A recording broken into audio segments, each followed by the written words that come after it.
Congratulations, your home is officially on the market, and here is what you can expect in the next couple of days and weeks. You will start to receive showing requests from showing time, my receptionist or myself, and we recommend that you try to allow all of these showings. If you can't, we will try to reschedule. Remember to keep the house clean, keep the lights on, the beds made, and make sure the house smells yummy. If you happen to be there when the showing agent arrives, please do not answer too many questions and let them know they can contact me directly if you have any questions. A half hour each showing, and the following morning, the showing agent will receive an email to provide feedback. Unfortunately, a small percentage of agents actually give feedback.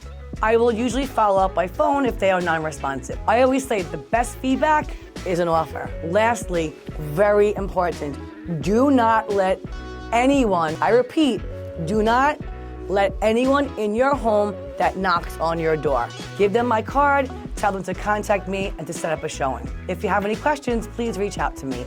Have a great day.